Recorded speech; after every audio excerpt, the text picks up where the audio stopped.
Our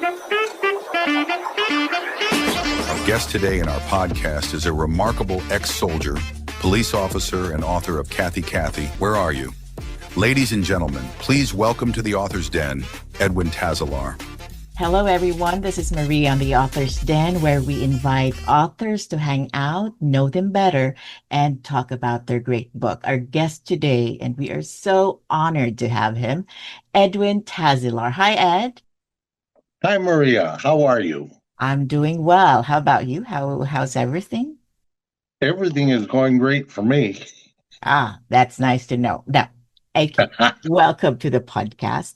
And your story, let's go here. Your story and your book have touched so many hearts, and it got me so interested. Could we start by sharing what inspired you to finally put this experience, your personal experience, into writing after all these years? Well, interesting enough, a true story where I was involved with, and it happened in 1980. And my brothers and sisters, I've got 9 younger brothers and sisters, and we're all asking me, Ed, what happened? Tell us. And I'd tell them, and the conversation got to be long, and finally, I decided back in 1985 to start writing a manuscript, explaining what had happened in 1980. And they were just like, Ed, wow, Ed, this could be a movie. And I said, yeah, but that's not my intention. My intention is just to let my family understand, what it was like that I went through in finding this little 6-year-old girl that was abducted from her home. And I wrote maybe a chapter and a half, and some of them read it, and they all said, Ed, you got to write more. You got to write more. Okay, well, I'd write for maybe a day or two, for several hours.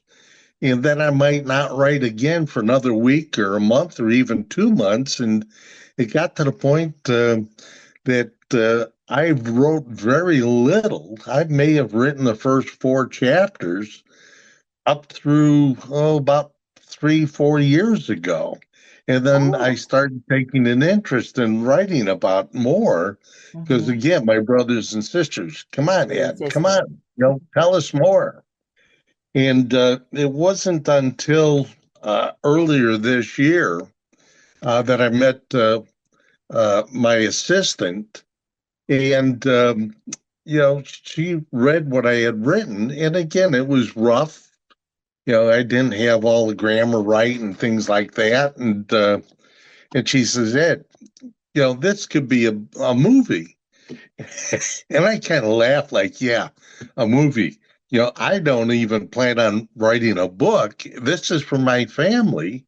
And come on, Ed, you got to do it. You got to do it. So my friend Diane, who happened to be involved with the publishing company, she had helped write another book with somebody else.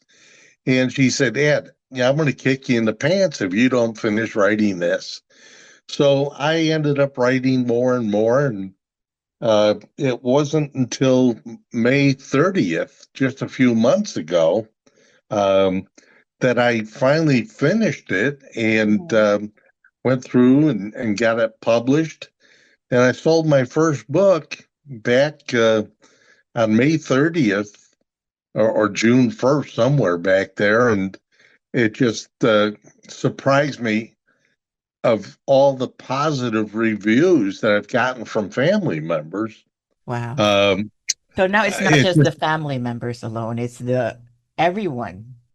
It's literally everyone is got access to this that has an internet connection.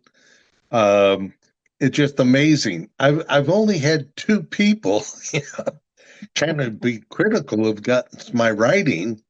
One was my daughter, who's a school teacher, and she said, Dad, people don't talk like that anymore. And I said, Danielle, this isn't about today. This is about, back in 1980, where people talk like that. And then I've got another brother who's retired, and he says, Ed, great start, great finish, but the middle kind of left it a little boring. And I laugh because those are the only two critics that I have. And of course, they got to be family members. Yes, it gotta be family members. But Yes. I want to ask Kathy, where are you? That title alone already stirs emotion. So can you tell us the story behind the title and what it means to you personally? Well, yeah, I get a little emotional about this simply because it's like reliving 1980 all over again. And It really is. I get emotional about some parts, and other parts, they're not as emotionally charged as people see as they read the book. But as far as the title, Cathy, where are you? Um, it's all about a little girl, 6 years old, that was abducted from her home. And the thing about it is that, we all know about kids being kidnapped. And we all know that the details usually are not very positive. And in this case, this little girl who was living with her mother, who had legal custody over her, it was learned that later it was her ex-husband that abducted their daughter. She had oh, legal custody, but legal custody doesn't much matter, when your daughter's not there. So imagine this. Here you are. I don't care whether you're male or female, whether you're a parent, a grandparent, a aunt or uncle or whatever. But if you knew one of your family members was abducted, was taken away from her home in broad daylight, and here you're all prepared, ready to finish eating a late breakfast, early lunch, and you hear the dryer go off, and you run downstairs to check the dryer, and you come back up, you're looking for your daughter, and you can't find her. And she's going, Cathy, where are you? oh, Because Cathy used to like playing hide and seek wow. sometimes. So mom checked here, checked there, checked in the garage, checked all over, and she realized that the gate to the backyard was open, and so she's thinking, she runs out towards the street, and she's looking up and down the street, and she doesn't see her daughter, and she's yelling, Cathy, where are you? How strong of an image is that? When you It is. see the title of this book with a tornado over this poor woman who's bent over in pain and Mhm. agony. Right. But this happened in summer of 1980, right? This happened in one of the southwest side of Chicago, Illinois. All right. So how did you first become involved in this heartbreaking case? Well, you know how boy meets girl? Well, this was a little bit different. Yeah. All This right. boy, all right, this boy and this girl met in a very unusual manner. Most dates don't start out this way, most introductions, but I was on the street coming home from heading home from a meeting that I had with the city council in Burbank, Illinois, and I Mhm. was driving down 79th Street, stopped at a stoplight, and being single and being interested in women, I turn around, look out the driver's window, and wow, here's this young lady, long blonde hair, black dress on, and diamonds all over the place. And I'm thinking, no, she can't be real. you know. And so she turned around, looked up at me, and she caught me, and I was a little embarrassed that I was looking. My tongue wasn't out of my mouth, my eyes weren't, I can it's just imagine. I was just kind of staring, and she smiled back at me, and the light turned green, and we both drove off. And I'm thinking, geez, I'd love to meet her. I mean, what single guy isn't looking to meet a beautiful woman? And so, bottom line is, we ended up getting on the Tri-State Tollway here in Illinois, and we started going northbound. I was living up in Fox River Grove at the time, and she passes me up, and as she's passing by, she honks her horn. I look out my driver's window, and she's smiling and she's waving. Wow. Oh, that's a good sign. I end up passing her, toot my horn, and smile, and she smiles back and waves, and we kind of played leapfrog, if you will. And that really, I thought, oh, she has an interest in me. And she was still going the same direction I was going. So, okay. And I figured, now she's going to turn off sooner or later. So I may as well just keep heading for home. And she got off in Elmhurst, Illinois, North Avenue. And so I thought, oh, I'm still on the way home, not that far, block out of the way. And so I followed her down the street, and she turned left into an office building parking lot, and I turned right into a fast food restaurant. And I'm thinking, oh, well. And I thought, I'm time to head back for home. So reached towards the street and put my left turn signal on to head back home. And I see that she turns around and she's coming across the street. And I'm thinking, wow. So I start backing up. And as I backed up, she pulled alongside me. So we were driver's window to driver's window. And it was a hot summer day. And I rolled down my window and she did the same thing. And at the exact time, the two of us said to each other, "Are you following me?" Yeah, that's My. how I met this woman. Not in the usual manner that a man meets a woman. Yeah. So the woman we're talking about is the mom of Cathy? Yes. Her Oh, name wow. is Amy, Mm-hmm. and Cathy is her daughter. All right. So, oh, that's a very nice. I think it ought to have another book about that love story, that boy meets girl story.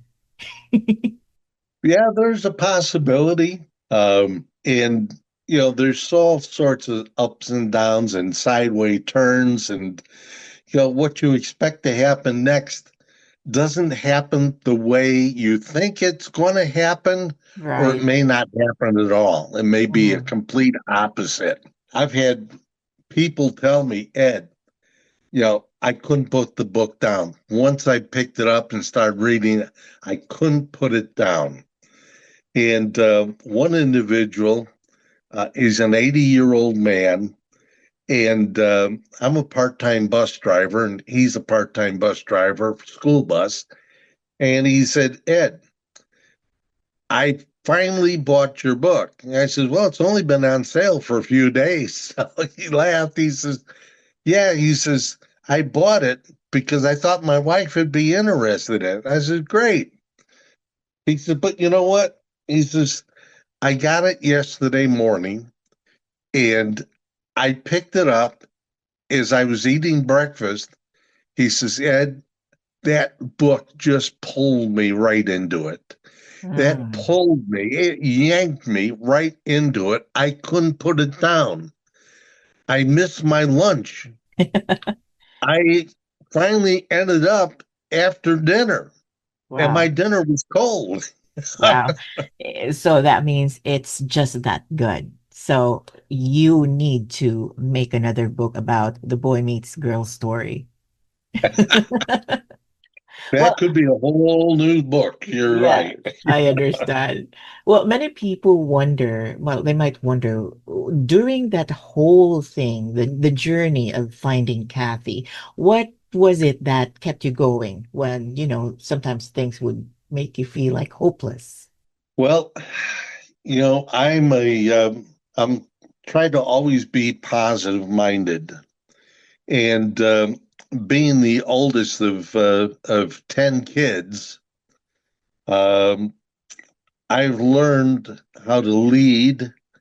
I've learned how to suffer, and it's that experience along with my police experience, my Vietnam with the First Infantry Division back in 67, 68. I've learned to move forward even when times are hard. I believe in God. I believe in divine intervention because I've had other things happen that sometimes I'd kind of look up over my left shoulder and say, God, really?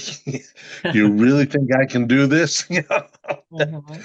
Honest to God, I feel very comfortable in talking to him and questioning him, knowing that he's there for me, and for whatever reason he chose me to find this little girl. Right. Um, so it was that, along with I promised this woman when I first met her that I would, with my police experience, as a retired police officer, my Vietnam experience as a Mhm. soldier, all of my experiences, I told her, I'll be able to find your daughter.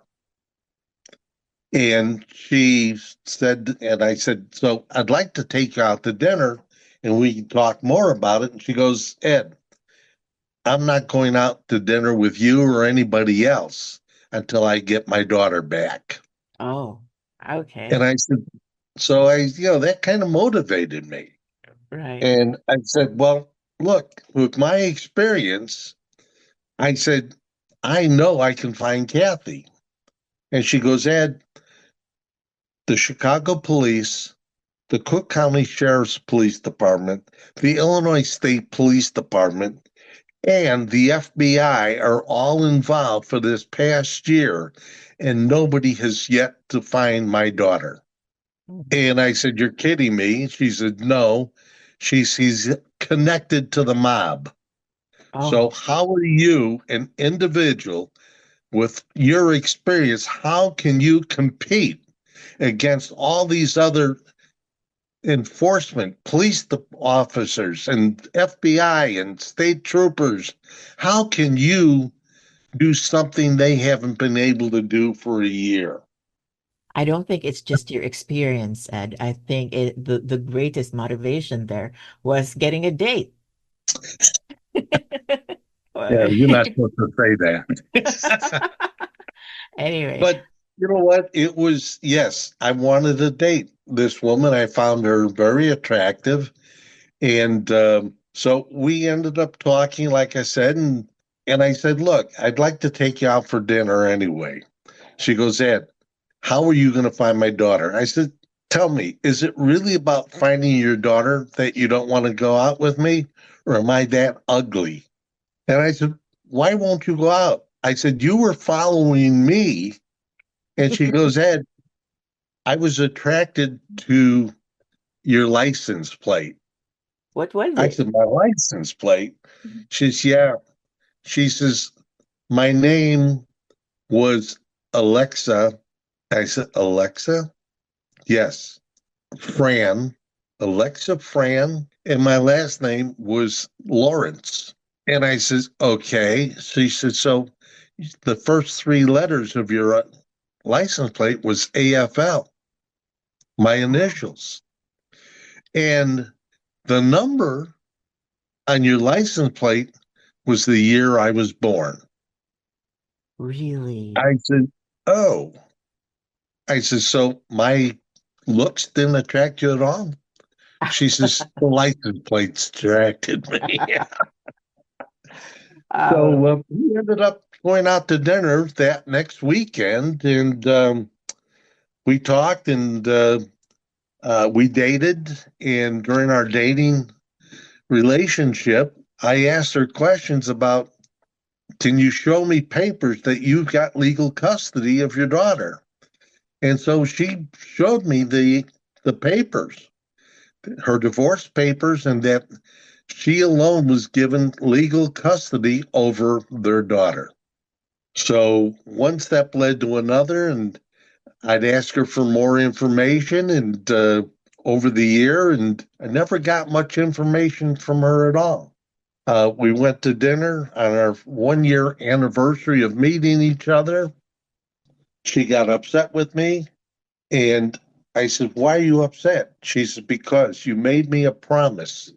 You told me you would find my daughter, and here it is, a year later, a year after dating, you still haven't found my daughter." And she threw her napkin on the plate of food and ran out of the restaurant. And I'm sitting there like, what just happened? And then, And then I tried calling her, and she wouldn't answer the phone. So the next morning, I called her again, and this time she answered the phone.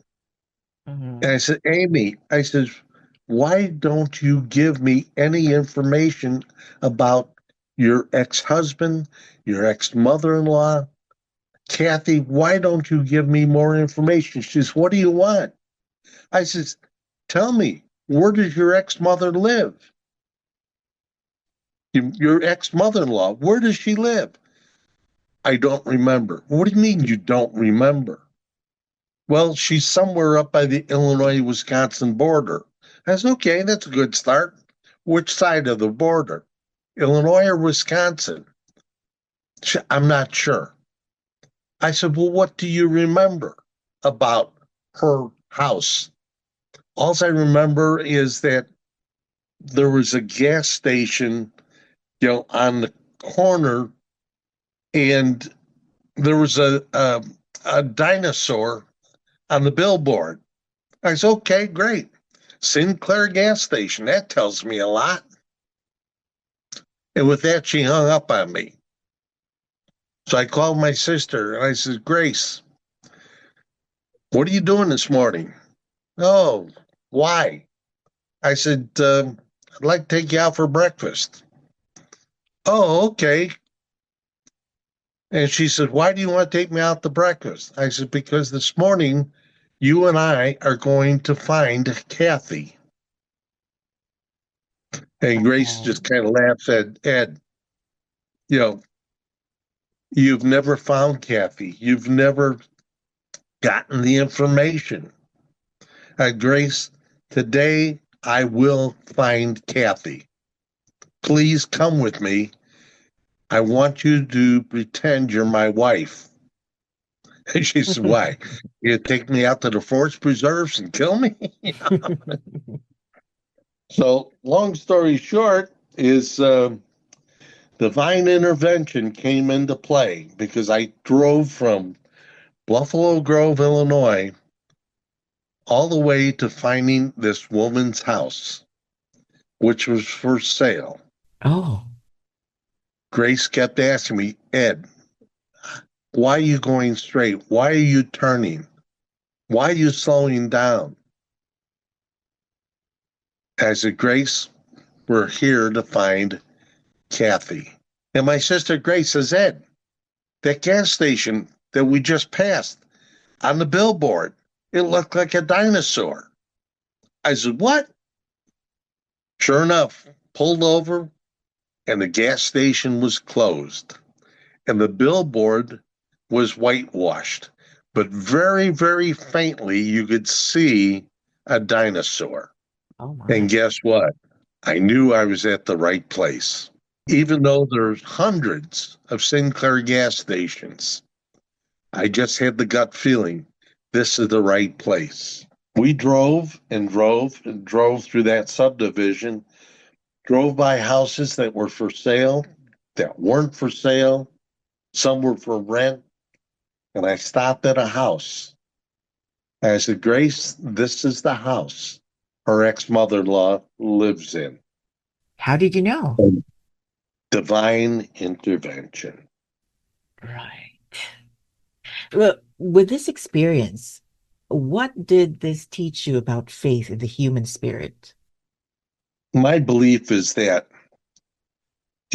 we've all had the opportunities at various times in our lives to do something without ourselves looking for credit for accomplishing something. Mhm. And I feel that knowing this woman, Amy, and having feelings growing towards falling in love with her, it was just something that was driving me to keep my promises. I always tried to keep promises that I made. Now, when I had my fingers crossed, those promises didn't mean anything, like when we were kids, Uh-huh. right? But my legs weren't crossed, my fingers weren't crossed, and I gave my full belief in God that I had been chosen to find this little girl for her mother, to Right. bring the two of them back together. It was that driving force that kept me going forward. And there were times that Amy would get mad at me. She'd swear at me, cuss me out, kind of like I was in the men's locker room, during a heated ball game of some sort. And so we had our ups and downs, but I kept staying positive, kept trying to keep her positive. And the end result is that we ended up accomplishing what the goal was, to bringing mother and daughter together. Cathy and Amy together. But what message do you hope readers will take away after finishing the book? I hope that the message is that, hey, you got a gut feeling, run with it. Don't ignore it. And the stronger it is, the more urgent it is that you pay attention to it. Don't give up hope. We all have ups and downs. I had ups and downs in this story of going through what I went through back in the 80s. As a matter of fact, I've even had two people who called me up and said, Ed, I've got a friend who was raped Oh, when she was a teenager. Would you talk to her? I've had somebody else call me and say, Ed, I've got a grandmother whose granddaughter was abducted and the police didn't do anything. Would you talk to her? and have you talked to them? Yes, I did. And with the woman, the grandmother, Mm-hmm. you know, I think I gave her hope. And I told her to pray because prayer is powerful. True. As a matter of fact, I'm Catholic and I'm a veteran. And I was invited to several times to go to Holy Family Church in Inverness, Illinois, and talk to the kids about what it is to be a veteran, what Veterans Day is all about. And in talking with the kids, I told them that I came with a weapon. I had a weapon in my pocket. And the kids were like, what? And the teacher's like, Ed, you can't bring a weapon into school. You scared them. And I pulled out my weapon. The Bible. My weapon was the rosary beads. Oh, rosary beads. Right. And to me, that is the most powerful weapon in the world because it's praying and saying, hey, God, I need help. Right. Through my wartime experience in Vietnam, Mm-hmm. that's what got me through so many other situations when I was a cop. That's what got me through finding Cathy and Cathy. reuniting her with her mother. Do you believe that miracles still happen at this age in, time, maybe even in small ways. I believe that we all have angels. And as a matter of fact, I believe that I actually met an angel. I actually met an angel. And This angel gave me his business card. And I started putting it in my left pocket, pants pocket. He says, no, put it in your shirt pocket, the pocket over your heart, and only take it out if you need my help. who is this angel? I've got no idea, because when I stopped at a stoplight in this left turn lane, or actually not the left turn, but the inside lane in Boca Raton, Florida, it was pouring rain. And I stopped at the stoplight. I couldn't find any gas stations or convenience stores, anything open. I didn't even see any traffic. And all of a sudden it stopped raining, and I see two headlights in my rearview mirror. And I jump out of the car and start walking back to it, thinking I'm going to ask this driver where this street is. And all of a sudden, I'm by the driver's rear door, and I realize it's a police officer. And he's in a marked squad car. I did not see him pull up behind me, but all of a sudden he was there. And I remembered that Amy told me your ex-husband was connected to the mob and used to pay police officers off. And what scared me was because he yelled at me, Ed, I'm here to help you. I'll tell you what, there's no way he knew my name. There's no way he could have known my name. Right. Because what police officers do when they approach a car, like in this situation, they run what they call a license plate check, a 1028. And when they do that, it comes back to the owner of the vehicle. Guess what? I rented the vehicle, so it should have come back to the rental office. Did you ask Not how me. did he know your name? No, I was too afraid. Oh, And then when he said, Ed, you're here to find a little girl. And I said, no. I said, my wife and I are here to meet some friends for breakfast tomorrow. Ed, you don't have to lie to me. And that's when he gave me a business card. He says, that number on there is my direct line. And I started putting it in my left pants pocket. He says, no, put it in your shirt pocket over your heart, but don't take it out unless you need me. And I said, thank you. I turned around, walked back to my car, the rental car, and I'm scared. And all of a sudden I hear him yell, Ed. And I turn around thinking I'm going to see him standing nearby with his gun drawn, aimed at my face, that he okay. was going to kill me. Instead, he pointed up over my left shoulder.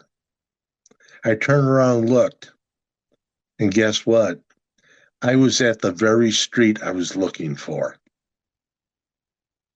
I got back in the car, and Amy is cussing me out. I told you, don't talk to the police. But was Amy with you that time? No, I'm sorry. Yes, Amy was with me. Okay. We flew down to Boca Raton to get her daughter. So guess what? At the end of the story, I reached in my pocket and there was no business card there. What? There Truly. was no business card there. It was Maybe gone. maybe it Just like fell? the squad car, when I was there in the street and I got back to the rental car, I looked in the rearview mirror and guess what? Headlights weren't there. The squad car wasn't there. The squad car disappeared. You're giving me goosebumps. Well, Really? guess what? I almost went in my pants. Oh my. That was, well, maybe that was really your guardian angel. I don't know who it was, but I'll tell you what, it had to be an angel. It had It to be. had to be an angel. Had to How be. else would he know my name? How else would he know that I was looking for a little girl? Yeah. How else would I, I'm sorry. And I've had other experiences, not as big as this, but I've had other experiences where I have found someone that I had no idea where they were. You are blessed. We're all blessed, but sometimes we just don't realize it. True. Sometimes we don't believe that we can be an angel for someone else. We Ah, that's don't true. believe that you little innocent human beings filled with lies and all sorts of bad things, how can we do anything good? And yet, I look at it this way: God says, Ed, I need you to do this. And like I said, I looked up over my left shoulder and said, God, really? You know? And he didn't come out and say, yeah, really. I just knew. I knew what the answer was. Yes, really. Well, Ed, you are a great storyteller and you need to make more books because you are an inspiration. And you've lived a life of service, from the battlefield to the police force to helping others through your words. What advice would you give to people who feel called to help but don't know where to start? Start with a prayer. Prayer. Start with a prayer. Hmm. Start with an open heart, an open mind. I don't care what the situation is, just like that woman that had been raped. She thanked me and she called me a couple times saying, Ed, I can't believe how much better I feel. I can't believe that your words, your attitude, your suggestions have made me realize I didn't get raped because of who I am. I didn't get raped because of my religion. I didn't get raped other than to sexually gratify some man's desire. And Ed, you've opened my eyes, and I thank you.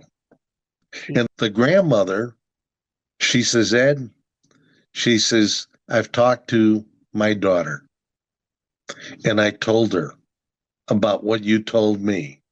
I told her about the book, and I gave her my book, the copy of the book that I bought. Most of my book sales have simply been word of mouth. When I was an insurance agent and selling insurance, 95% of my business was word of mouth. And I Oh. had agents, and the women were out selling the men. And I'm thinking, wait a minute, I'm a good salesman. So I went out with a few of my female agents and I learned their secret. And what is The it? males, they all said, oh, she must raise her skirt a little bit or unbutton the Ah. button on the Mm. blouse. And I said, guys, you're all wrong. What it is they're selling from their hearts. And you guys, and myself included, are selling from our wallets. Yes. And that is very true about my belief in this case, Amy and Cathy. I wasn't selling from my wallet. I was selling from my heart. What can I do to help make somebody's life better? Better. Well, and looking back in your incredible journey, what do you think your younger self, that 19-year-old in Vietnam, what would you say to the man you've become? I think there's many different variations of me, of anyone who's been through war and who's seen the things in battle of life and death and of miracles of how we escaped from injury or had minor hurtings.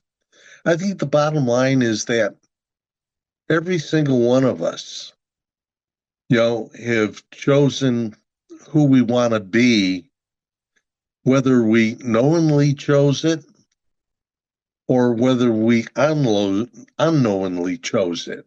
Because I'm a believer that we've all had good times and bad times in our lives, in grade school, in high school, in our teen years, whether it was we got drafted or we volunteered or we jumped over the Canadian border to get away from it. We all made our choices. And Right. one of these women, one of these teachers that I was talking about when I went to the class and talked about what a veteran is, et cetera, and so forth. During one of the breaks, the teacher pulled me aside and said, Ed, I've never told anyone this, but I've got to tell you this because you're so open with the kids. You answer their questions without watering it down. You're giving them true answers. Like when they ask you, when you had to go to the bathroom, what'd you do?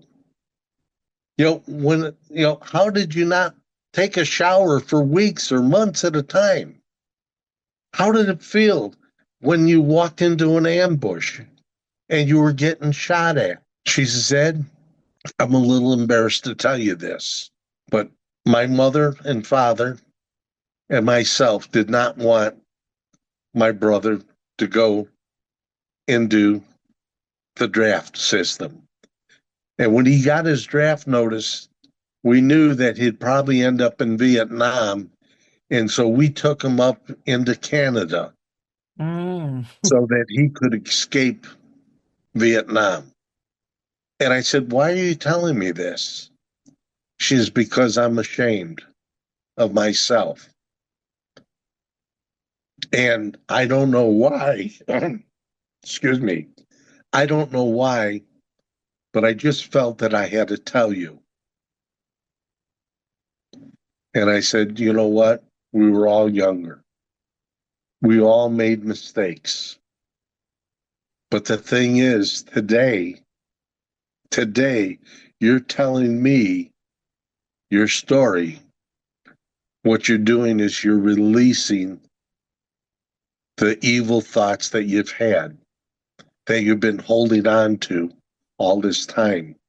Right. Oh my, Ed. Uh, what an incredible story. You are a great storyteller. And, I think we could run hours and hours because you have so many stories to tell and you're very interesting. But one interesting question though, where can your listeners or our listeners in the podcast get a copy of Cathy? Cathy, where are you? Well, they can go directly to my website. My website is edwintazelaar.com. So that's Uh-huh. EDWINTAZELAAR.com. Right. And they can buy it directly, through my website. Uh, I think I saw it in they Amazon as well. Yes, they can go to Amazon, they can go to Walmart, they can go to Barnes and Noble. As of yet, it's all on the internet. Um, and of course, when you do that, um, you pay taxes and you pay shipping charge. But if you're in the Elgin, Illinois area, let me know and we can meet someplace for coffee and I'll autograph your book. Oh, that would be great.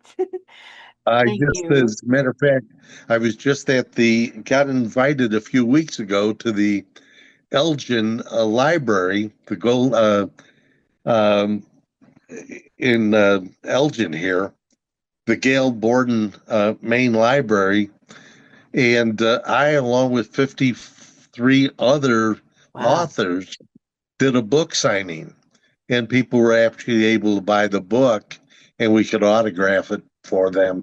So I made several sales, and I was very happy, and I was very impressed with the people the questions they had. That's So, great. yes, please go to edwintazelaar.com. Uh-huh.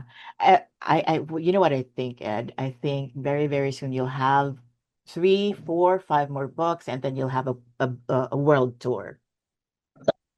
I have. I'm looking forward to whatever God gives me. Right. But anyway, thank you so much for your time, ladies and gentlemen. Edwin Tazelaar, and I think that winds up our podcast for today. Thank you, Ed. This has been May Maria. I add one thing? Everybody who's listening or watching this broadcast, stay positive. Start praying. Give more of yourself. And as John F. Kennedy once said, do not ask what your country can do for you, but ask what you can do for your country. And the same thing applies. Don't ask what somebody can do for you. Ask what can you do for them in their particular needs. God bless all of you. Thank you. Thank you. Thank you so much, Ed Tazelaar. This has been Maria, and till next time.